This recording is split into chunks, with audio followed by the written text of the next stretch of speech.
Looking back upon the period from the comfortable distance of a decade or more, many former pupils came to the same surprising conclusion.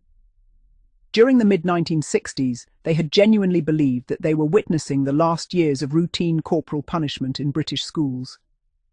The signs seemed unmistakable. Masters who had once reached instinctively for the slipper now appeared content to issue detentions. Canings became less frequent in some grammar schools. Younger teachers spoke a different educational language from their predecessors, placing greater emphasis upon persuasion than fear.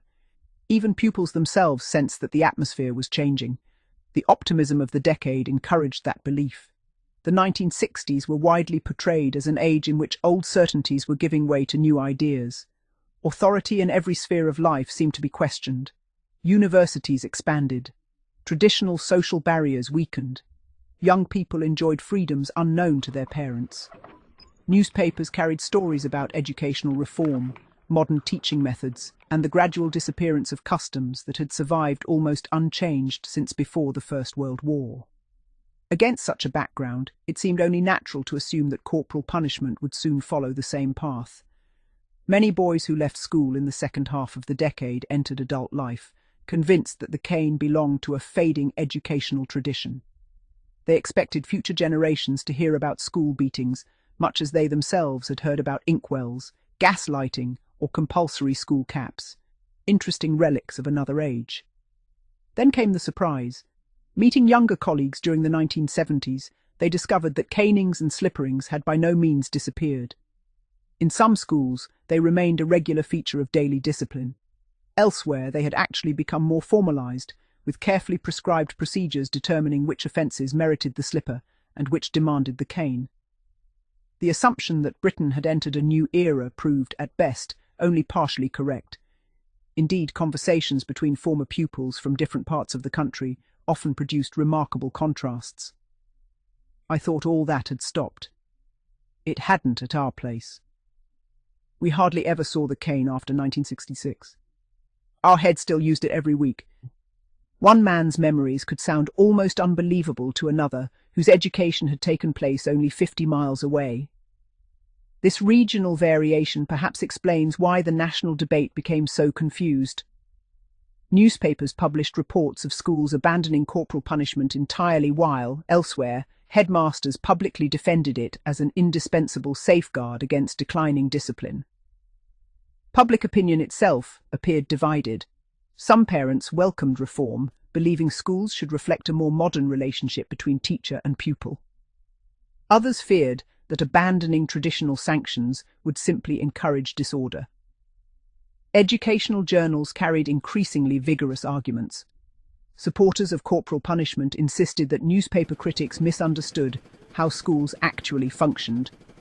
The cane, they argued, was seldom employed indiscriminately. Serious offences required serious consequences. A swift punishment administered under controlled conditions was preferable to prolonged confrontation or repeated suspension.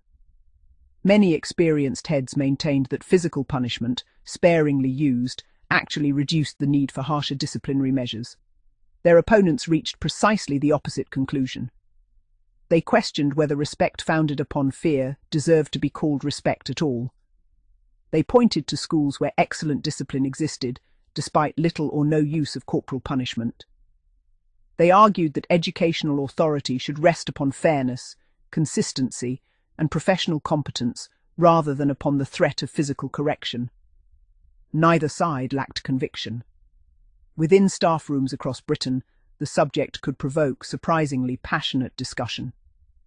Some younger teachers quietly admitted that they disliked administering corporal punishment, even where school regulations authorized it. They had entered teaching to educate rather than punish, and found the ritual uncomfortable. Others regarded the matter with complete pragmatism. If school policy required the cane for certain offences, then it was simply another unpleasant duty to be carried out professionally. Meanwhile, the pupils continued to interpret events through their own distinctive perspective. Schoolboys possessed an astonishing ability to compile informal statistics. How many canings had occurred this term? Which master had stopped using the slipper? Did the new deputy head favour detention instead? which prefects were inclined to overlook minor infringements.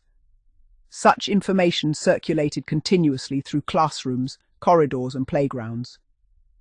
Boys often knew perfectly well that disciplinary fashions were changing long before educational historians recognized the trend. One particularly striking feature of the period was the declining role of prefects in administering corporal punishment. Only a few years earlier, in many grammar schools, prefect authority had extended well beyond maintaining orderly queues or supervising corridors.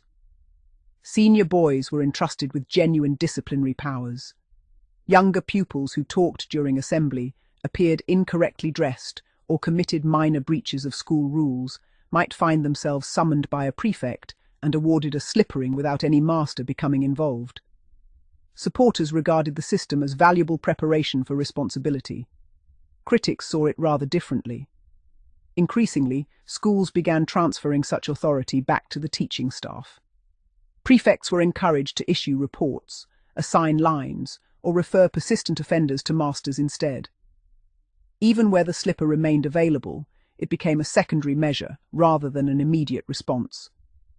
The alteration was subtle but significant. It suggested that schools were becoming less comfortable about allowing pupils to exercise physical authority over one another. Another noticeable development concerned the distinction between punishment and discipline. Earlier generations had often treated the two terms as almost interchangeable.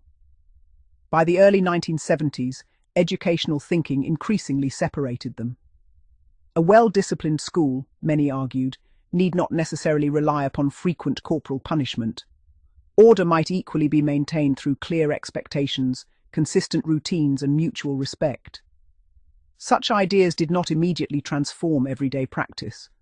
Old habits rarely disappear overnight, particularly within institutions proud of their traditions. Many headmasters had spent entire careers believing that the occasional caning underpinned the authority of every other school regulation. To abandon it appeared an unnecessary gamble. Better, they thought, to retain a sanction that had maintained order for generations than to experiment with fashionable theories whose long-term consequences remained uncertain. The wider social climate may also have influenced attitudes. By the beginning of the 1970s, the confidence and optimism that had characterized much of the previous decade seemed to have diminished. Britain experienced industrial disputes, economic uncertainty, political extremism, and rising concerns about public order. Newspapers increasingly carried stories suggesting that authority itself was under challenge. Within such an atmosphere, calls for firmer discipline naturally acquired renewed force. It is therefore possible that the apparent revival of corporal punishment in some schools reflected broader anxieties rather than purely educational considerations. If society believed discipline was weakening generally, schools were inevitably expected to demonstrate firmness.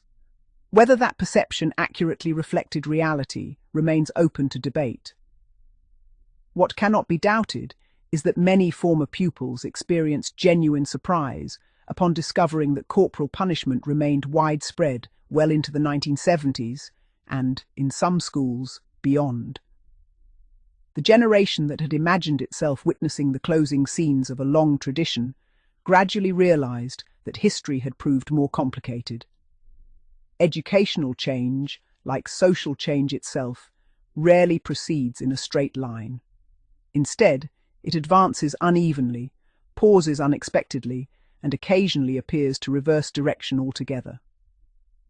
Grammar schools across Britain became living examples of that truth. Some quietly retired the slipper to a cupboard from which it never again emerged. Others continued to regard it as an ordinary feature of school life. In one county, the cane might have become a rarity. In another, it still occupied a prominent place in the headmaster's study. For pupils comparing memories years later, the result was a fascinating patchwork of experiences. There had never been one single story of corporal punishment in Britain's grammar schools. There were hundreds of stories, each shaped by its own traditions, personalities, and local customs. Only by placing them side by side does the broader picture finally emerge.